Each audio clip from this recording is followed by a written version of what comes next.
I am in Canada, so we already had ours.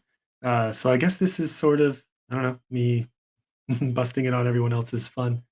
Um, yeah, it feels like Thanksgiving again here, although I don't have too much planned for tonight with family. But yeah, it's just been kind of a nice break on my end where it feels like a holiday now.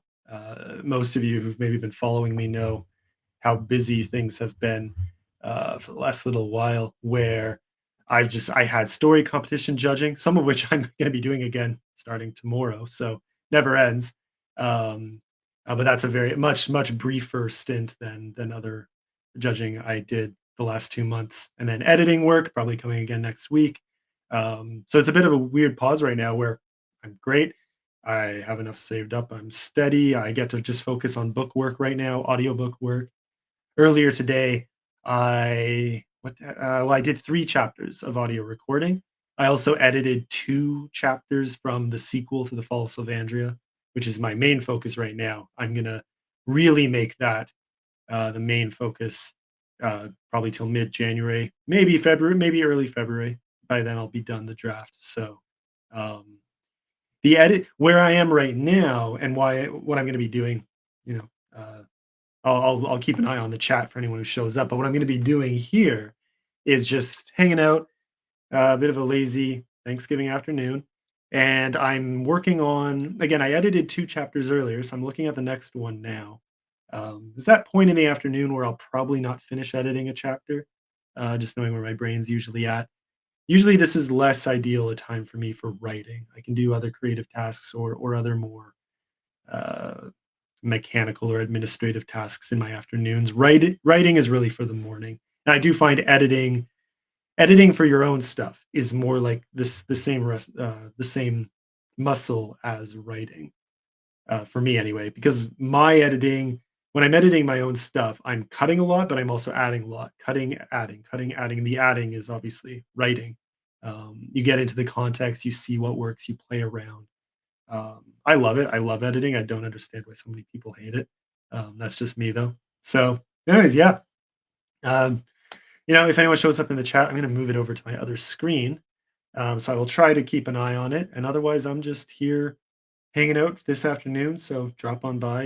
If you're in the chat, say hi. Otherwise, yeah, this is me having some fun and doing some reading from the sequel at the same time. So I'll try and you know, it'll be tough to avoid spoilers, but I think I'm on right now a relatively safe chapter. Um, and maybe even talking aloud about it will help me play around with my ideas and solidify what I want to do here. So I'm going to flip this over to my other screen. Going to close something here and open my file. Yeah, so as of right now, I'm now starting to edit chapter 21 in the sequel. So this is still part one, and part one has 26 chapters so far. And what I've been doing is going through everything after I finished the last audiobook. So I have an audiobook that could come out any day. It could come out today, tomorrow, probably early next week, because I'm sure they won't be doing much for Thanksgiving.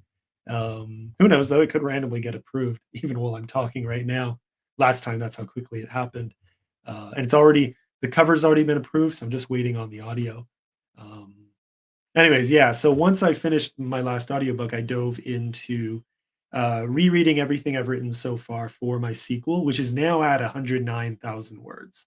Um, and actually the last maybe 5,000 of that has all been added, doing what I'm doing right now, which is reading through the previous chapters, and a whole bunch of these chapters, were some of them I've tweaked and revised and edited up to where I want them to be, but a whole bunch of them were written like almost a year ago.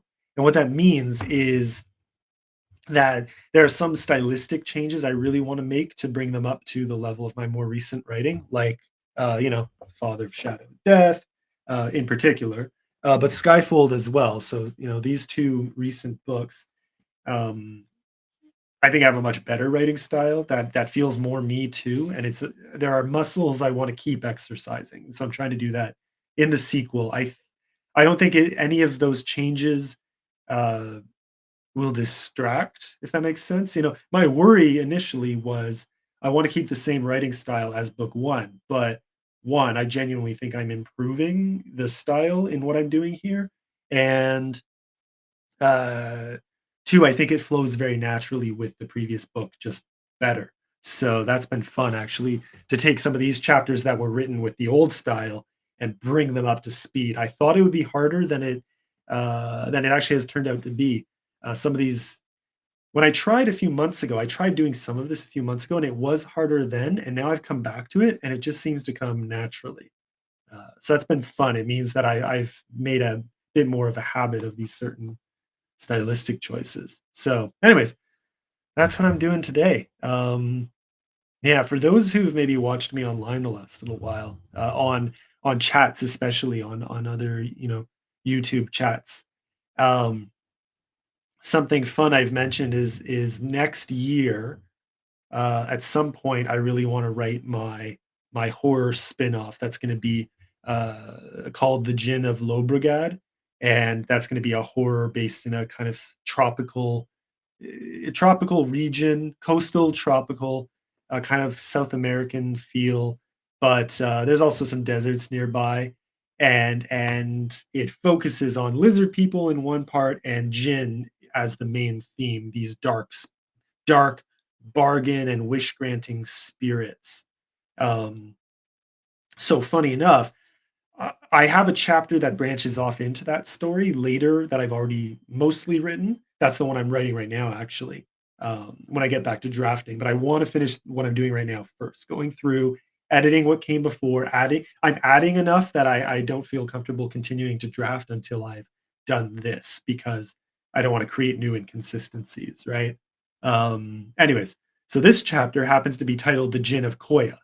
So this is Jin have already been mentioned in the sequel before this point, but here it's used in a very fun way. Kind of the first time we're seeing what that means in this world, the world of the Draymare Chronicle. Yeah, so let's get to this. I'm just going to dive into editing. And again, if anyone's in the chat, feel free to just say hi. But it's very laissez faire. I'm just goofing off for a while. Yeah, okay. So the chapter I finished editing, did my editing, then I did audiobook recording. So earlier this morning, yeah, the last chapter I edited is in a different POV, different location, far away from this one, and that one was a lot of fun. That ends with a nice twist. So I'm looking at the last lines right now. Uh, yeah, the last Elzar heard before slipping into nightmares, twisted by the. I don't. Okay, I need to stop. I can't give spoilers here for anyone who's going to read the sequel. But it ends. It's a very dark and twisty chapter. So like, yeah, chapter 20 in the sea. By the time you hit chapter 20, there's already been a lot that has happened. A lot of twists, a lot of depth, a lot of new characters and new monsters, and a whole lot. And then things really take I think a darker twist at this point in the story. Okay, and then I flip to chapter 21, Jin of Koya. So I don't need to do anything to really branch the two because this is now carrying off from maybe 10 chapters. No, not that far. Let's see. Prisoners and Mother Schemes Infected, Eyes of Green, Grisly Affair, Skelva's Reckoning. Skelva's Reckoning was the last chapter that ties into this one, and that was chapter 15. So you have a full one, two, yeah, three chapters from another perspective, and then one chapter from one, and then one chapter from Elzar's perspective. So he's a big character in book one. I don't feel like this is a spoiler. Elzar makes a guest appearance in The Father of Shadow and Death too. So anyone who's read all my books thus far, you may not have noticed because I didn't use his name in it. I used Zavos was another Selvan character in The Fall of Sylvandria who's friends with him, and they're in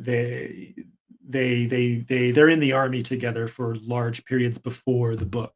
So in this, you see some of that. You see them together in the capital of Namrith, so Namralda. You see them together. They're part of an envoy that is visiting the emperor. So if you read those chapters in this book, you'll see a Selvin taking charge representing his people. He's been sent there as a representative before war breaks out separately. Uh, he's more or less asking permission from the emperor to wage war against another nation on their border. It's kind of saying we're not here to fight you. So it's almost an expression of peace and permission. Anyways, so that's Elzar. I never use his name there, but I give hints that it's the same character. I tried to anyway, so I'm hoping some people will pick up on that. Yeah. Anyways, so that was Elzar's chapter right before this one. Very strong. And then now we come to double checking. This is Mela's perspective. So Meladar and Brya, she's one of the Sivalan Khasa's trained warriors. Uh, they're experts in stealth. Well, most of them are. One or two characters are novices in this, and that gets fun. I don't. Anyways, it's you have to read it to get to the fun stuff. But yeah, so Meladar. Hopefully, this chapter won't spoil too much. But let's just say by this point in this book, she's had a rough time. It's which is fun. If you read the first book, she's one of those people who, yeah, same thing with this book. I put some of my main characters through a lot, and she's one of the characters. I think it's hard to say. I put Braddock Zane in this book through a hell of a lot, and then I would say he's still the worst. I'd say I've given him the worst time out of all my characters, but Meladar and Brya, close second. So this is one of her chapters again, kind of on the other side of things she's gone through. Anyways, so yeah, I thought you said we'd be safe here. Opening line to the chapter. It's funny because a bunch of my more recent chapters, I've changed. They almost have a more poetic feel to the way I've opened them as a way to slide in, so I don't just slide straight into action or straight into dialogue. Um, so I'm already wondering right here. That's one of the big changes I've been making is cushioning the openings to my chapters. In this case, I think I'm okay with it. Like the chapter just before started with "It happened on the way to Trakara," and that's it. Just one line, and then I start a new paragraph underneath, and that branches it out. If I think, yeah, and to show you what I mean, a few chapters before, I started with "least," always the least, and it's all in italics and kind of presented as a poem. It's not a poem; it's more like a dream, and it's the character's internal dialogue. So it says, "Least, always the least, weakest of those made strong, unworthy of Draco's mantle, the first of the knights, weeping across time's battered wheel, grieving the fate of the last and the horrors to come." And then it says, Falson's thigh burned, a slow agony muddled by dreams, and then blah, blah. It goes into Falson's perspective there. So we leave his dream state and we enter the horror that he's been caught up in. So things like that I was doing a lot of for a while. Like the chapter before, limbs and air, the splatter of insects caught in their fall, and a blanket of forest must. Falson Boeg gasped. Thick mist coated his lungs in rot, blah, blah, blah. So again, like that staccato entrance into the chapter. So that's already what I'm wrestling with here. Do I want to do that? If I'm going to make, a lot of these changes in this chapter, I don't know if it needs it. I think I'm okay with a switch to just a soft dialogue opening. Okay. I thought you said we'd be safe here. Mela braced against the tan green pillar while the others walked by without a care. Safer than in the city, said Tambrin, smirking at her unease as though she were some cowardly damsel. You'll get used to it. In robes like yours, they'll probably assume you're one of them. Yeah, okay. Let me see here. So I'm thinking for someone else reading the chapter because here they've come to another location from where they were in the previous chapter. And, you know, they're what he's talking about here, the reader hasn't seen yet, but it gets revealed two sentences after. So I doubt it, said Mela. She pulled her hood up and took a hesitant step after the group. Athamine monks were everywhere. Okay, that, you know what? See, I feel like that still creates the staccato effect I'm looking for. I might have even added this what in my last round of passing through this chapter. Okay, for anyone watching, forgive me, but I'm going to reread it again because this is what I do when I edit my own stuff anyway. Well, same thing for other people, but I reread just to keep the flow of it all in my mind and get a refresher. so that every new thing I write flows naturally from what came before. So, I thought you said we'd be safe here. Mela braced against a tan green pillar while the others walked by without a care. Safer than in the city, said Tambrin, smirking at her unease as though she were some cowardly damsel. You'll get used to it. In robes like yours, they'll probably assume you're one of them. I doubt it, said Mela. She pulled her hood up and took a hesitant step after the group. Tambrin's so called safe haven was in fact a school, ancient stone buildings carved into cliffs just south of, Giagal.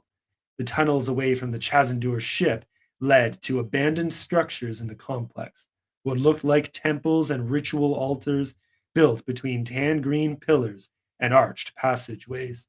Whatever eerie purpose the temples had served was long forgotten to the Sovekans, but occupying forces like Selvar and Namrith had turned the structures beyond into a fort from which to administer their rule, then repurposed them again into a site for indoctrinating Soveka's youth. Yeah, okay. Had turned the structures beyond. Okay, I was just checking the tense there, or the yeah, the agreement, plural and singular. No, plural works because yeah, it structures beyond into a fort, administer their rule, then repurpose them again into a site.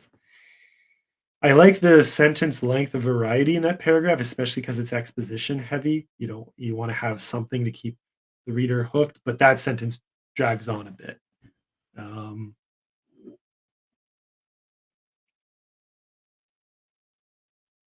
let's see, word count. Word count for that sentence. I feel like it's still pretty readable. 45 words, though that's on maybe the longer side.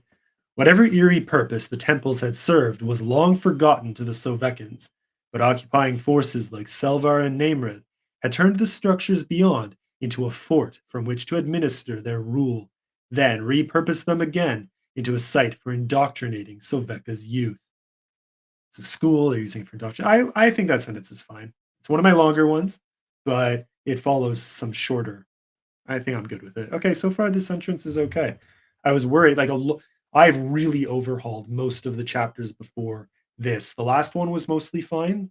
The one before that was mostly fine, but every chapter, like 5 or 6 chapters before that, every single one of them took me 2 or 3 days to edit because they needed so much work. Um, so today's nice. I might at this rate, I might get through 3. Um, not complaining. Yeah, okay. So let's see. They're here to convert Giagal Prats and anyone susceptible enough to join their cause, said Tamrin. Okay, speaking of the monks, the Athamine monks, who are kind of main antagonists in book 1 and 2. Okay, so yeah, so Tambrin. And Tambrin is a new character. He's one of the main characters in the sequel, and uh, he's one of my favorites. I don't know, maybe I need to flare him up a bit in this chapter because I'm not yet feeling his usual. We've seen him smirking a bit. He's a very uh, devious, playful character. Okay. Yeah, this feels like a weaker chapter for him. His last chapter was a banger. A lot of fun. You get to see his kind of dark sides and the things that make him really interesting. So you don't want to follow with something too weak. This is from Mela's POV though, so we want to highlight her. Okay. I'm rambling, but this is what I do when I edit. So they're here to convert Giagal Prats and anyone susceptible enough to join their cause, said Tambrin. Makes them oblivious to our presence, so long as they see us as potential recruits. Little stiff for dialogue, maybe? Yeah, I mean, I'm not putting emphasis into it right now like I would for the audio, but yeah, no, I like it. He's kind of giving them a tour through this complex that they've never been to. Mela, in particular. Okay, joke's on them, spat Serena, the low Brigadin with the impressive rapier. She walked backwards ahead of Mela and motioned to the spacious chambers on their left. Koya used to be the pride of the Tribune provinces. Now it's run by imperial fanatics thanks to Selvar's neglect. But that lets us operate unchallenged, too. Quiet, hissed Zimbra. They have ears, and some of us worked hard for our positions. Tam, show them the overpass. From what Mela could gather, Zimbra had brought her apothecary's trade from Darumai, setting up shop here in Koya while collecting herbs and ingredients from the Lenoba banks or the nearby oasis. Okay, this is good. I'm kind of revealing that they've talked a bit before Okay, that works. I see why I did that because it's implied that they journeyed from the ship I mentioned in this chapter where they were before to this location, so they had plenty of time to get to know each other. So they're not total strangers anymore. They only met in the last chapter when they were together. Or I guess the last two chapters. They've had two chapters to interact already. Yeah, yeah, said the Vicari, which is Tambrin. Uh, where did you think I was taking them? They continued past a few courtyards bustling with Sovekan students, Athemine cultists, and even a few Khorasan soldiers, none paying mind to the passing company.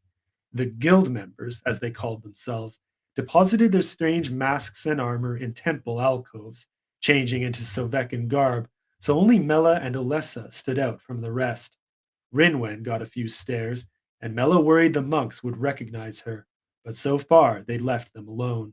When she turned to ask Valderis whether they were safe, he was gone.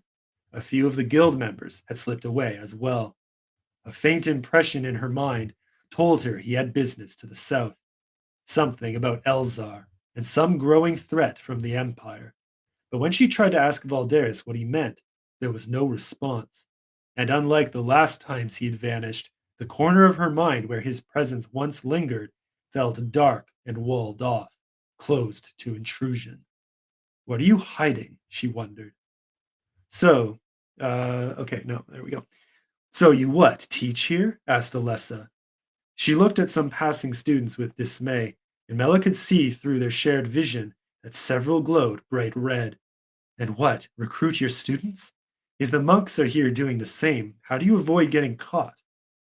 Her eyes followed the glowing students. I don't like that. That several glowed bright red. Is that too repetitive? The use of glowed there like that. Hmm. Mela could see through their shared vision that several glowed bright red. Her eyes followed the nearest. I'm going to say nearest students, not glowing, just because it's too close to glowing bright red right above. Yeah, that's much better. Ugh, gross. I hate when I mean that's a pretty mild one, but I had one in one of the last chapters I edited where it was like I forget what the word was, but it was I think twice in the same sentence, which is peak terrible. And other times it's usually maybe a paragraph apart, but still close enough to be. Yeah, I had shuddering, I think. Shudder something. Shudder and shuddering were very close together another time. Not the same sentence. That would be even I'm not that bad. Um yeah, okay, what else we got? Her eyes followed the nearest students. The Draymare, Mela realized, infected or even possessed. With great care. Was that too far away? I like doing that sometimes, but it's always a risk with dialogue. Where, yeah. So Serena was talking above, okay, and then Alessa asked the question. So you teach here, blah blah blah, and what? Recruit your students. If the monks are here doing the same, how do you avoid getting caught? Her eyes followed the nearest students. The Draymare, Mela realized, infected or even possessed. And now here we get Serena's answer to the question Alessa just asked. But there's those two, technically three sentences in between that aren't dialogue. Um, I don't think that's too much. In this case, I think it's fine. I don't think it's so far removed that the reader's going to lose track. Okay, with great care, said Serena. The Lobregat, I need to get an accent for her when I'm doing the audiobook. She's from the north. Serena is from the northern region that I'm going to be writing about in the horror book I was mentioning. So, Lobregat is where the Jinn are most powerful, and it's also where these almost like musketeer, like the three musketeers. You've got these rapier wielding. It's a guild like the one we're seeing here, but it's different. There's a lot. They're definitely thieves and cutthroats, as opposed to these ones have a more noble purpose. And Serena used to be part of that one before coming here to join the good one. So that's kind of her character in a nutshell. All right, with great care, said Serena.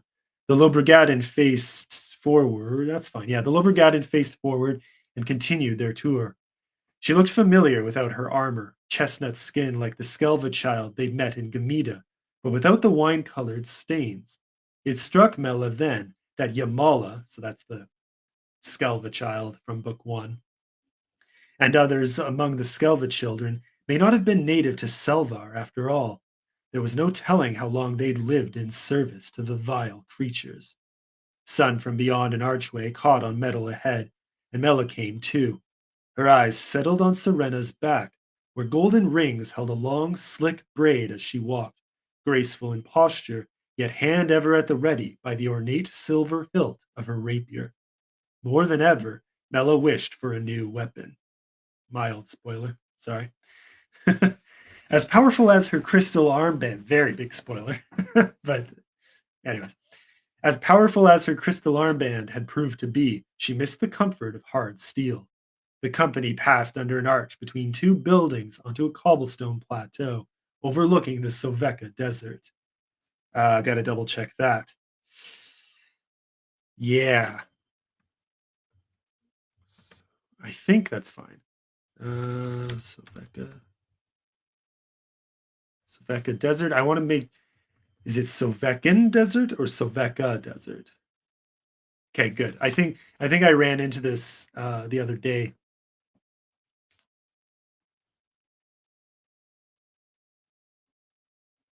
Yep. Alzing Arcanus. Okay, nope. Back to Jin of Koya. Yeah, because what I did the other, or what I noticed the other day is that in the sequel thus far, I had used Soveka Desert once or twice and Sovekan Desert, like possessive. Uh, the Sovekan Desert, like maybe only once or twice as well. So it was four times. Anyways, I think I went through and I corrected them all to make it consistent. So Soveka Desert. So much like the Chazandor ship in the Soveka Desert. Uh, whoops, no, now I just fast forwarded again. What's going on? Jin of Koya. There we go. And we're back. Okay. The company passed under an arch between two buildings onto a cobblestone plateau overlooking the Soveka Desert.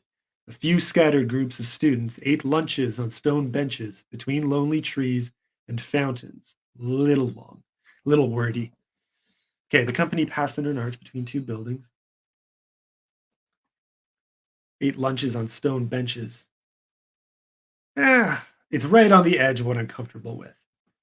A few scattered groups of students ate lunches on stone benches between lonely trees and fountains, so Tambrin led the group to a thick stone rail at the plateau's edge. It's all moot now, he said. Those Chazandor ruins were the key. Without the prism. What's he? Okay, see, that's funny. So he's speaking after a long pause where it's all been. No, okay, so yeah. Serena answers the question saying, with great care, and that's it. And then I have four small paragraphs. One's talking about her, one's talking about the plateau as they arrive, now that they're separate from the students who are able to hear nearby now that they're away. He says it's all moot now, talking about the efforts to recruit students. Okay. Yeah, it's all moot now. Those Chazandor ruins were the key. Without the prism. Oh, I don't want to give. I guess I've already said it because it's early in the chapter. So the ship's bridge, you mean, said Alessa. Which we took to calling the prism. Yes, answered Tambrin, eyebrows raised to show he meant to continue unabated. Without it, we have no way to ensure new recruits are free of the Jinn. The Draymare. Will you stop? Tambrin cut her off this time. You're worse than my sister. Yes, that's something I'm having fun with here. Um, if you've read book one, you know that the Draymare are this evil, malevolent, almost like parasite. That's kind of the main underarching evil of the series. So one thing is that in this, where they are now, the Soveka, a desert region, part of the continent, um, there, what they don't know what the Draenor are. They just see possession, and they see the effects of this evil parasite, and they've taken to calling it the Jinn, because these people who are especially infected get possessed and become just forces of evil, like same as demonic possession, more or less, but little different. They gain some powers, and they're linked to monsters. Sometimes they become monsters. There's stuff going on.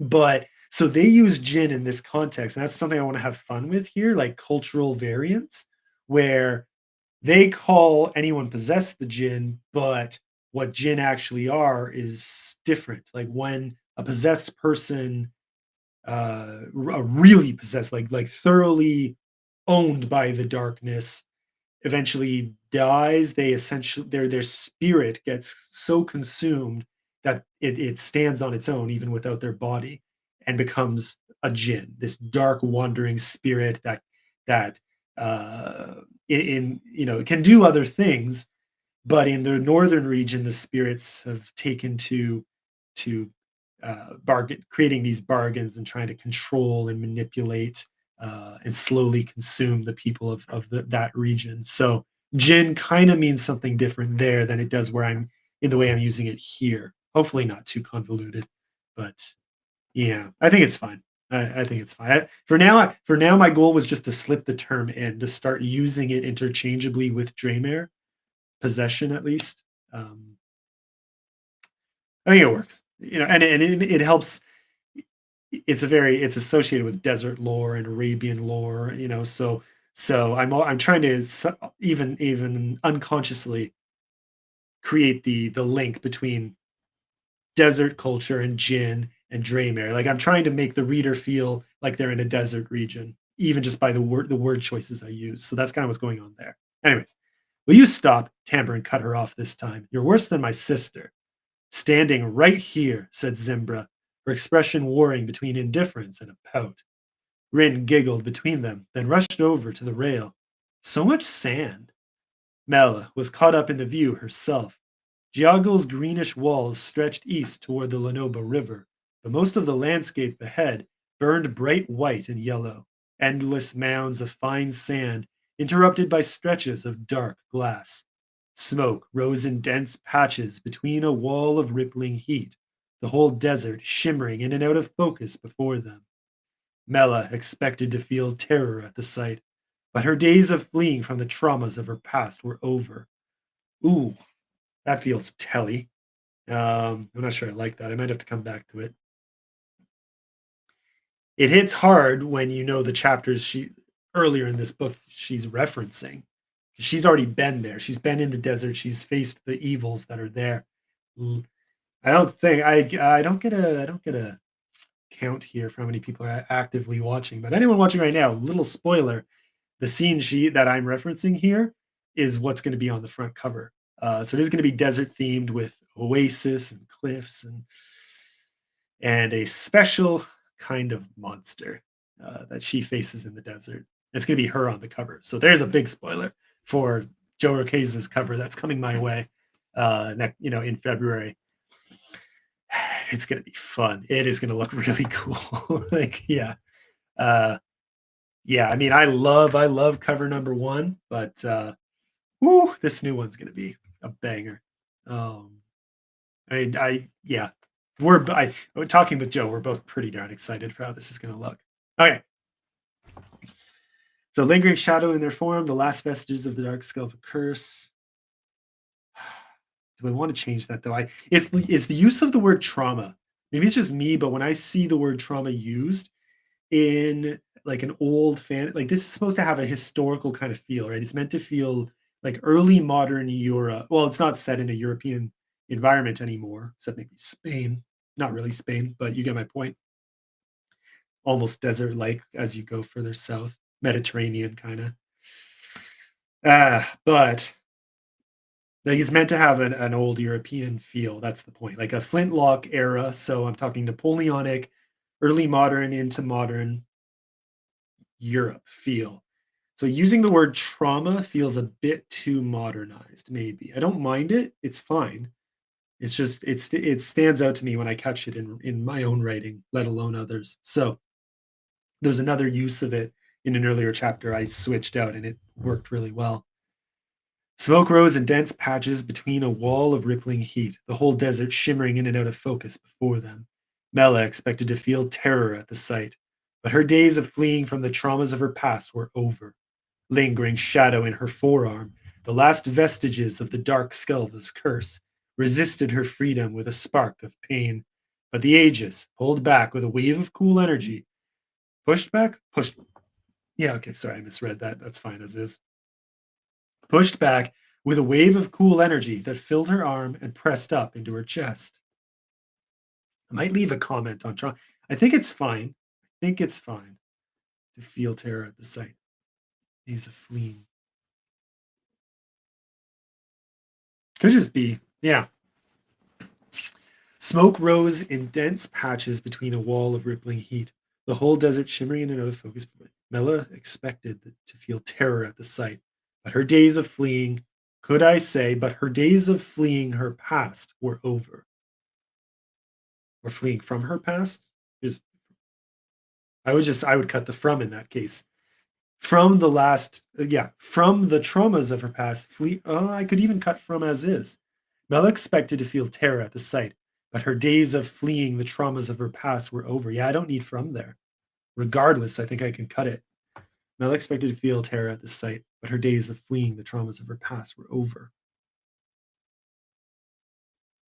At the sight, but her days of fleeing the traumas of her past were over.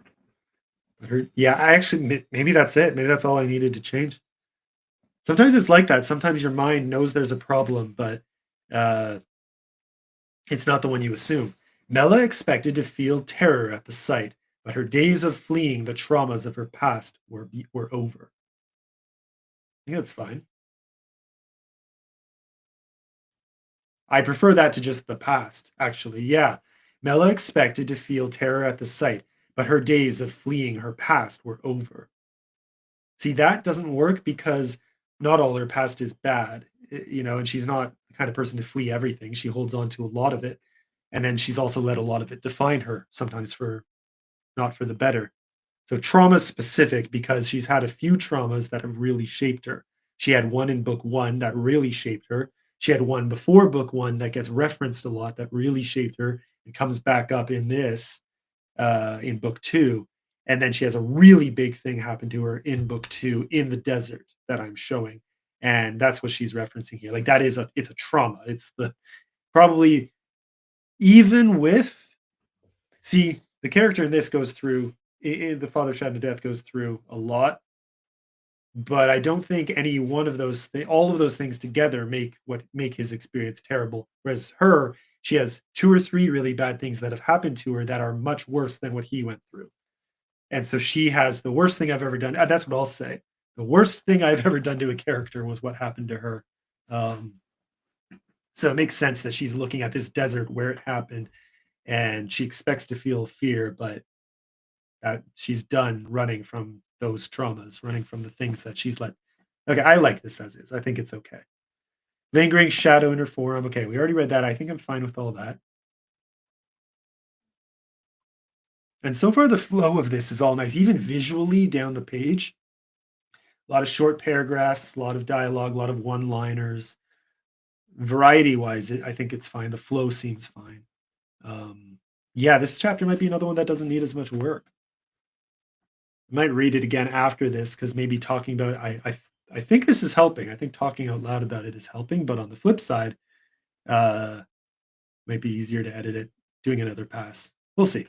Oh, look, chirped Rin, rushing over to the nearest fountain. A few students nearby looked up from their meals, and Mela stepped to Rin's side with a warning glare. Look at all the coins. Okay, oh yeah, this is getting fun. Maybe fun for me because I know what's coming. All right. Sure enough, the fountain's base was covered in golden sivams and some copper coins Mela didn't recognize. Each had an inner circle of dark silver stamped with a foreign rune like a tongue of fire. Curious, Mela reached down before Tambrin caught her arm, invasive and firm. I wouldn't. Yeah, anyways. I'm trying to think in advance of how the audiobook is going to sound. Hey, his tone was playful, but his grip left no room for defiance. Gin waters. The Selvins used to ship it in. Anyone foolish enough to touch or drink it falls under the dark spell, and many become possessed. The Sovekins throw coins in to ward off evil. What good it does them. It's true, said Alessa, her eyes glowing yellow and red, the fountains brimming with stains. I've never seen anything like it.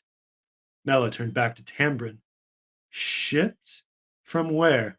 She asked, but Mela already knew the answer. Varesi, I think. Tambrin let go of her arm. though the shipments stopped in recent months. Now the monks bring water from Nalmagar bogs to replace it, thus the smell. I think that's the first. No, it's not. It might be. Might be the first time I mentioned Nalmagar, another province, in the book, and they end up in those exact bogs later, like a like 7 chapters from now. So it feels out of nowhere.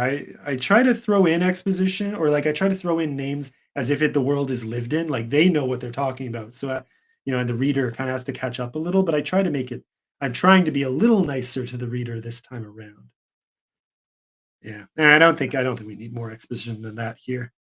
More exposition than that here, because already what I'm saying is Nalmagar has bogs, identifiable by the smell, and the water shipped in from them is comparable to Varesi, which was in book one. And in book one, those waters are Draymare waters. They're evil. They're full of this dark parasite. So now you know that these bogs full of the same parasite.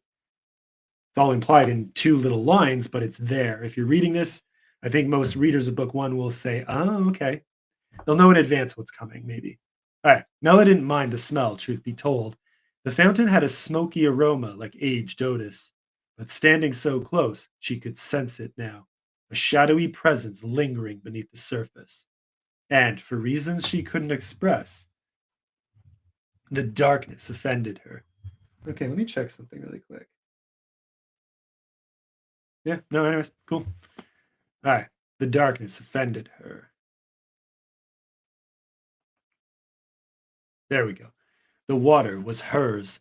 That which had once terrified her now gave her calm and clarity, and evil had no right to it. Sivolans are immune to Varesi waters, said Mela. On a whim, she plunged her other arm into the fountain. Tambrin moved to stop her once more, but, having failed, settled his palm on the water's surface instead. Ooh, okay. See, I already gave. Yeah, now that I think of it, there were a bunch of chapters I already kind of did in editing past like the one I'm doing right now. But clearly I don't know how, for whatever reason, I made changes to some chapters and not to others, like radical changes. So there were some chapters that I just did the last week or two that I really needed to change. And now I'm reading ones like this where I'm now seeing changes I made on my last pass. And I'm like, yeah, this is what it, because before even this didn't have some of these elements. On a whim, she plunged her other arm into the fountain. Tambrin moved to stop her once more, but having failed, settled his palm on the water's surface instead. It's a small tweak, but like I know if he doesn't touch the water here, a huge plot point falters later. And I don't know how I missed it when I first wrote this scene because I knew what I wanted to do. Like they're both meant to touch the water at once because as the story unfolds, they both get mistaken for the same. They're both blamed for causing the same problem right here. Uh, and that has implications. So one of them is the thing and one of them isn't.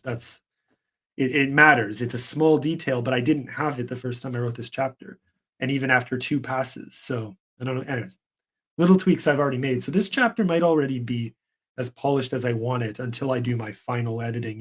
Once the whole draft is done. Um, for now, I'm just getting part one into proper shape before I do part three, because part two is solid. Part one, I know needs more work. Um, anyways, okay. So it burned at first, like vinegar poured over a wound. But when the water hit Mela's aegis, the shadow within erupted and sent walls of spray over the group. Oh, I'm going to lose my voice at this rate. That's what I get for already recording 3 audiobook chapters. 2 of the chapters earlier were 2 of the longest in the book. So, in my defense, I've been reading for like 4 hours straight. Maybe not 4 hours. Close. Yeah. Okay. So it burned at first like vinegar poured over a wound, but when the water hit Mela's aegis, the shadow within erupted and sent walls of spray over the group. Darkness fled as bright rays of blue filled what remained of the water. Okay. I always do a quick check whenever I find an as.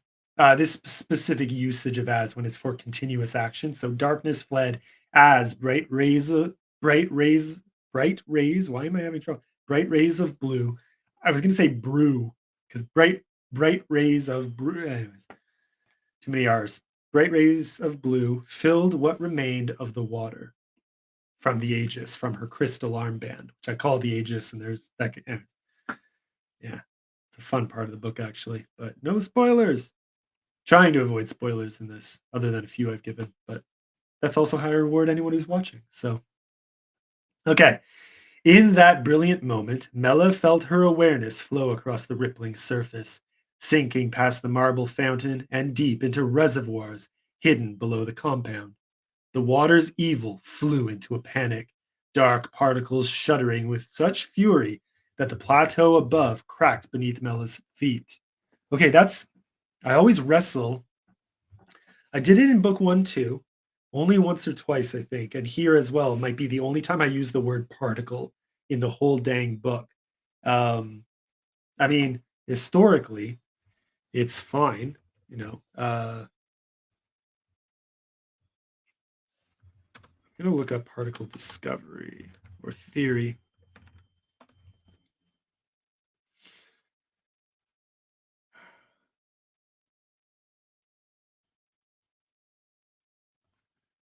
Yeah.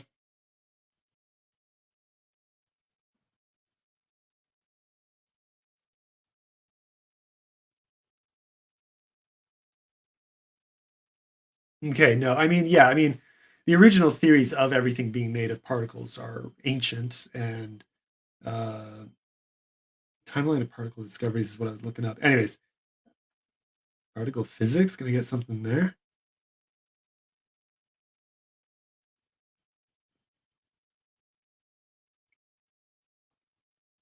Standard model. Just doing some quick refresher research here.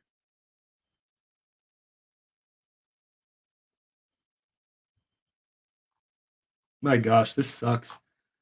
Sometimes it's hard to find. Can I get history here? Someone help me out. Anyways, just double checking some facts. Because the point is, it's a fantasy world. I can do what I want ultimately, but you don't want anything to feel like an anachronism.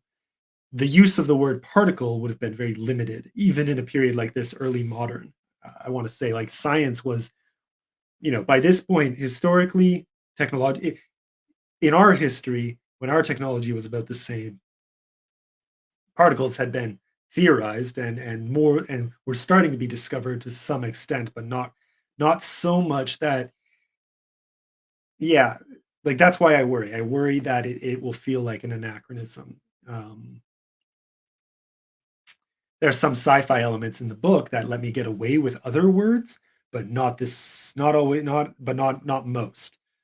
So, and not from this character's perspective. That's the big thing. She's in this world and in a more, they're not primitive, but they're just past medieval in their technology, whereas some of the other nations have now progressed to like early gunpowder, or I guess late gunpowder, like almost Enlightenment era, late Enlightenment era, early modern technology.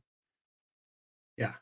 There's enough scientific understanding there that you can get away with some term. I worry about these things. I want to create the right vibe, and that comes down to word use as well. So if I say something like dark particles shuddering with such fury, so she has enhanced senses. She can sense that she can sense within the water itself. She can see on a almost microscopic level. So she can see these like specks of sand, so bigger than just a particle. But I think particle is the right word. Um, yeah, I'm going to stick with it. Just something I'm keeping in mind. The water's evil flew into a panic, dark particles shuddering with such fury that the plateau above cracked beneath Mela's feet. Students fled as geysers blasted holes across the stone surface, but Mela held her resolve. She let her awareness sink deeper into the Aegis, its cooling power filling her body. Sparks of blue lightning and fire spread from its flashing crystals, a web of light and power that pushed back the darkness until the water was clean, pure, and hers once more. Her awareness raced through the churning waves and up through the spouts of each fountain, her mind reaching far over the compound in a quest for more. The desire to cast evil from this place possessed her like a wayward dream. Not this time. The voice. She knew that voice. Ooh, okay. I'm getting into major spoiler territory here.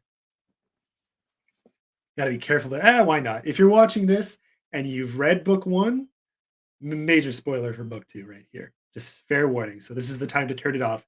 Even if you haven't read book one and you're planning to, major spoiler in store right here. Sorry, but this is just what I'm editing. So have fun. Join if you want. Leave now. This is your fair warning. This is the time to skedaddle if you don't want any major plot spoilers. This is also a big risk for me story wise. What I do here. But it's necessary. It's very necessary for the overarching plot, and it's kind of fun for reasons I might get into in a second after I read it. So, not this time. The voice. She knew that voice. The dream broke, and she pulled her arm from the fountain. To her left, a small crowd of armed Sovekins followed three Athamine monks onto the plateau, and the monk leading them, tendrils of purple fire swirling around his fingers, had a face she recognized all too well. Impossible. He caught her look of shock and smirked with familiar arrogance, his skewed features shimmering in and out of focus, but unmistakable. Hello, Melodar. Miss me? How's your sister these days? It didn't make sense. He was dead, by Valderis's hand, no less. You know this. Oh, no, this is a different character, different voice. You know this thing? Asked Tambrin. Never fought a djinn before, but a face like that just begs to be smashed, eh? Yeah, I need to think of how I'm going to express that. That's not. Never fought a djinn before, but a face like that just begs to be smashed, eh? There we go. That's better. Something I'll play around with that voice when I do the audiobook. Little context here too. When I describe his features shimmering, that's already been shown in other chapters from other POVs where the monks have now learned they now have the ability to mask their face with another's. But there's like it shimmers a little like a mirage, so some people looking closely can see past it. Melodar would be such a person. She can tell it's not really his face, but here this guy is who they think is dead, speaking with that person's voice, knowing things that only he would know. So what's going on here, right? So Tambrin, this other character, calls him a djinn, and that's right. This is kind of a djinn, kind of. We're having it's me starting to have fun with these concepts. And for anyone reading this chapter, this is going to come as like I know exactly who this is. If you read book one, you know who this is. I might say it in a second anyway, but no, the chapter ends. I don't think I say his name. Yeah, I like that. I forgot that. I thought I said his name in this chapter. I'm seeing it now. Okay. Mela's chance to respond came and went. The monk raised. Yeah, see, I just refer to him as the monk. That's sorry. I'm happy with that. I'm really happy with that. Yeah. Okay. The monk raised his hand, and a wave of clear energy flew toward them, splitting at the last second, so Serena and Alessa were both thrown back. Serena rolled across the cobblestone, but Alessa's feet left the ground, and her legs bent around the plateau's rail before she flipped over the side. The Hejrat screeched from her hand, and Alessa let out a fading scream as both fell to the desert below. Why don't I like that paragraph at all? I don't like that paragraph at all. Bella's chance to respond came and went. The monk raised his hand, and a wave of clear energy flew toward them, splitting at the last second. Yeah, okay, no, that's fine.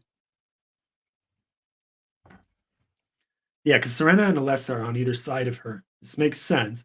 They're both thrown back. Mela stays in place. She's protected by the Aegis. Maybe that's what I'm trying to show here, but I'm not really communicating it. Or the monk was doing it on purpose. That would make sense too. This is tough. This might mean I need to switch things because I can't even get back into my original thinking. Did the Aegis cause the energy to split? Rinwen is standing there too. She could have caused it to split just because she's this overpowered little girl. Or did the monk split it because he wants to confront Melodar? It could be any of those three, and I haven't clarified. That's a clarity issue on my part. But do we need to know? It might make it too wordy to get to clarify that here. Might just need to make a comment of it and come back to it. Mellow's chance to respond came and went. The monk raised his hand, and a wave of clear energy flew toward them, splitting at the last second, so Serena and Alessa were both thrown back.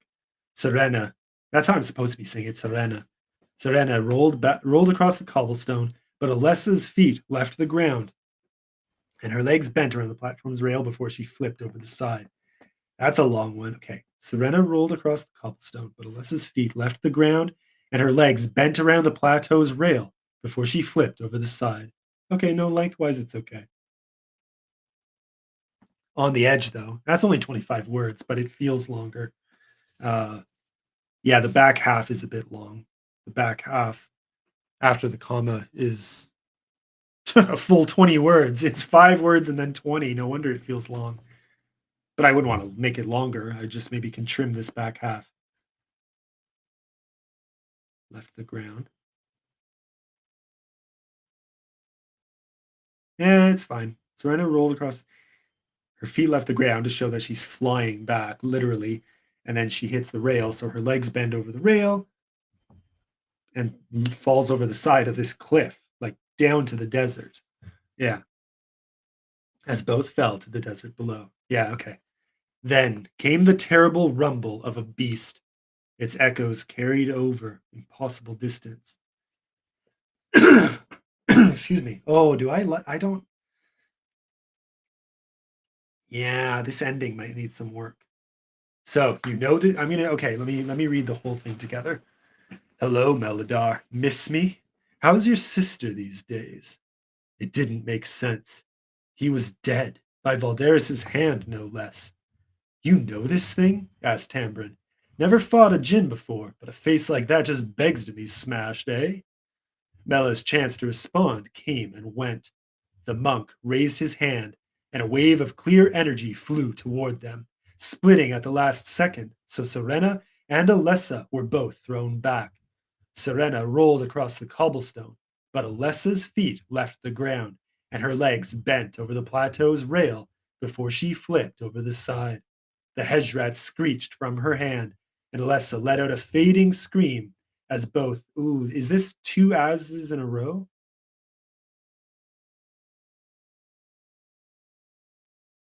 Before she no, I used before, but they're very similar structures. As both fell to the desert below. It's okay. Not my favorite ending. This is the end of the chapter. So then came the terrible rumble of a beast. Its echoes carried over impossible distance, and a quake so fierce it was felt across the continent. Yeah, I might have to edit this off screen now. 'Cause that's been a full hour of me just going on. That's the end of the chapter. That's the chapter. I like this. I didn't spoil too much, but anyone listening may know what I was talking about there. Who this monk is. We know him. That's what I can tell you. If you read book one, you know him. Um, he's a character I wanted to have more fun with. And this was kind of always the plan, but it also evolved from the story. When I wrote part one of book one, I didn't necessarily intend to do this with this character, but by the time I finished the book, I had this whole plot element. Yeah. Okay. Yeah, like it's just it doesn't feel like the strongest. It's that paragraph. It's that action description heavy paragraph. And then just straight from that to one closing sentence. That the closing sentence is fine, right? On its own, I like this. Then came the terrible rumble of a beast. Its echoes carried over impossible distance, and a quake so fierce it was felt across the continent. That's perfect. That tells us this terrible beast we've been waiting for the whole book. It's been referenced many times. It's been built up to in other chapters. It's awake. Things are about to get bad. That's the I think that that sentence is fine, but it has nothing building to it in this chapter. That's the problem. I might go back just to filter in. There are things I can use. Yeah, there are things I can use to add in some flow and make it so that that sentence hits harder. Because right now it doesn't. It stands on its own. It follows. Yeah.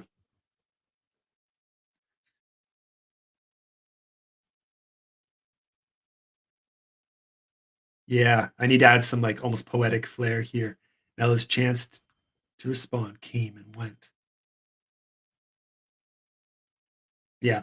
I'm gonna break up this final paragraph. That's gonna be my editing when I go off screen in a minute.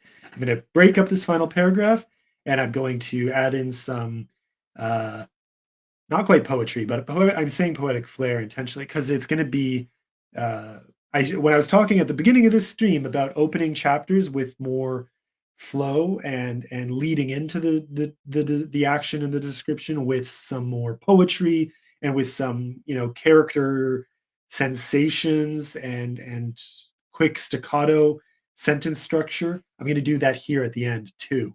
Exact so parallel structure where now we flow out of the chapter with some intensity and some because this closing paragraph is so telly. It's really really telly. Yeah, so that's my task now, so I'm going to do that off screen because I'm tired and I need some I need a break. But that's going to be, I might even do, I won't do it tomorrow, I'm going to do it today. My mind is here, I'm in it, I'm in the zone right now, going to do it.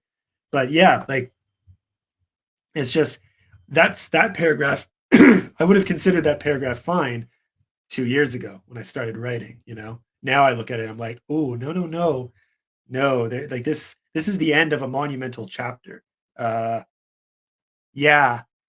And looking at the structure too, looking at my out, like I have the chapter outline, in Word next to me. The next two chapters pull away from this. Or no, yeah, the next chapter goes back to the forest capital of Sivala, the forest nation that we explore a little bit in book one. We go back there. So there are a few characters who are back there now. So we don't even see what happens here until two chapters later. Um, so Alessa, who's fallen off the cliff, we see her. And then we finally come back to Mela right here, where I've left off right now. That's three chapters down. So 22 is the forest, 23 is Alessa. And so obviously she survives the fall. No one expected her to die there. Uh, and then we see chapter 24, back to Mela, facing off against this monk. And she has a few other people with her facing the Sovekans and the three monks. There are three monks coming, and the lead one is the one she recognizes. So that showdown is fun. That's almost the end of the section or part one. Part one of the book ends with that confrontation. Sort of. Some other big things are about to happen. Again, like this beast that we've been building up to has just woken up. Big deal. That actually, yeah, that gets underemphasized in this. Really underemphasized. Like, this is supposed to be one of the most monumental moments in the book, and it's kind of a passing, oh, you know, it's awake. Well, why is it awake? Well, it's awake because they touched the water. Maybe I leave that reveal for later. I do. I explain that later, but I don't want it to just be an explanation, exposition like this. We're supposed to feel it. We're supposed to. You should feel when this. Okay, spoiler. This book is about a dark god, right? And that's the big. I always whenever I pitch this book, it's all uh, the father of shadow and death, and it's the story of a failed father and a former priest trying to save his people from a dark god. Well, the dark god just woke up, and I'm reading it in this chapter, and I'm like, I don't feel it at all. Like, who cares? Like, right now, it's just a beast with, like, that final sentence is okay, but now that I look at it again, like, yeah, like I don't feel like the god of dragons just woke up. You're supposed to. In this chapter, it's the first feeling of this world is about to die. Like, if this thing is really awake, we're all dead, and that they should all be feeling it right now. So yeah. Anyways, yeah, this okay. This might have to be tomorrow's project because that's. I think I really need to give this thing an overhaul. Not the whole chapter. A lot of that was necessary buildup, but this last sequence has to be heavier. It has to be like this monk who showed up is is ushering in this dark, malevolent force. Yeah. Anyways, okay, that's me for today. So, literally, this is actually the very first time I've done a live stream when no one has shown up, but it is Thanksgiving, so all my American friends are busy with, family and stuff. So, anyways, it was fun hanging out for anyone who checks this out, now you kind of see how my own editing process goes. Not the full thing. I'm going to do more tomorrow, but yeah, just thought I would goof off, say hi, see what people are up to. Hope everyone has a lovely Thanksgiving, and yeah, I think that's it. So progress report. Um, I'll be finishing these sorts of edits over the next week or so, going into December. And then December to the end of January, just finish this book. That's the goal. I want the draft done by the end of January, would be ideal. Uh, it's going to be tough though, because come January, I'm going to be editing 2 books, teaching 2 courses, and judging 1 writing contest. So, oh boy. Yeah, it was supposed to be editing 2 books in December, but I have a feeling it's going to stretch into January. Maybe not, but they're both long books, so I just know for a fact it's going to take uh, about a month. One of them is long enough; it'll take me about a month to edit. So, I some of the editing will stretch into January, and then I start teaching 2 courses, and then I start judging a contest. So that's going to be another very busy stretch. And on top of that, I'm going to try and draft. Like I want to get as much of this what I'm working on right now done in December. That's the goal. Because I know January I'm going to get nothing done. Nothing, none of my own stuff anyway. Just from what I can tell, a lot less than I'd like. Yeah. So worst case scenario, I might have to push back. I'll get a good chunk done in December, and then I'll get another good chunk done in February. So could be as late as the end of February, which is fine because that's when the cover is due. So if I end up being the goal, yeah, my timeline, if I was really good, I wanted to publish end of oh, that's too early. Yeah. It's gonna be more like April. I think April is when this book is gonna come out. So still in the early phases. I need enough time to edit. I need enough time to get feedback and beta feedback and all that stuff. Like, yeah, it's gonna take time. Anyways. All right. Cheers, everyone. Happy Thanksgiving. Thanks for hanging out for those who did.